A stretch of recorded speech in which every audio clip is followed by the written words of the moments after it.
5 Worst Asylums in New Zealand's history. Welcome to another episode of Lost in Time. Today, we're diving deep into our psychiatric hospitals. If you enjoy this series, don't forget to chuck us a follow for more, or sub to the YouTube for deep dives. Coming in at number 5, Kari Lunatic Asylum. Years of operation was 1854 to 1873. It was said to be the first asylum in New Zealand that was separate to a prison system. But by the early 1870s, it was already failing. It was overcrowded, understaffed, and plagued by abuse.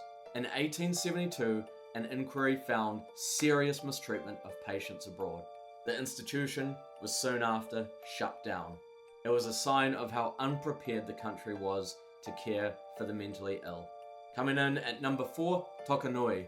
Years of operation was 1912 to 1988. Its intended purpose was to be a rural haven. However, it turned into something much darker.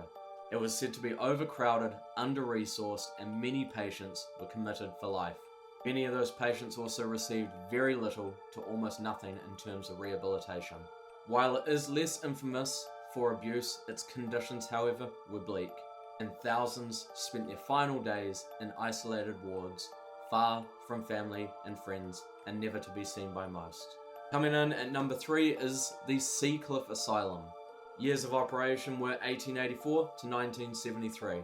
Seacliffe was once one of the largest buildings in New Zealand at its time, but its tragic legacy was sealed in 1942.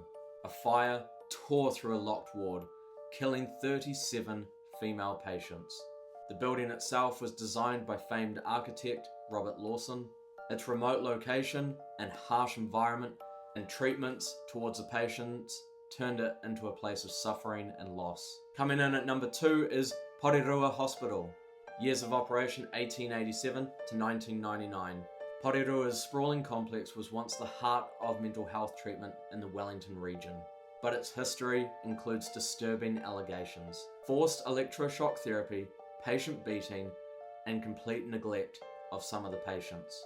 For decades, this place was more prison than hospital, and many people never left. Coming in at number 1, Lake Ellis Psychiatric Hospital.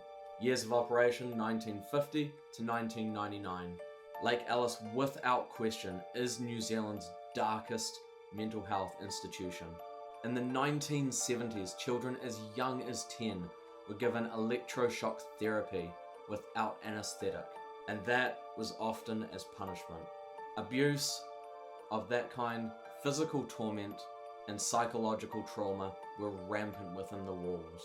In 2021, the Royal Commission confirmed what survivors knew all along. This was torture, carried out under the disguise of treatment. These places were designed to heal and help, and more often than not, they hurt. As we look back, we must remember the lives impacted and make sure this kind of abuse never happens again.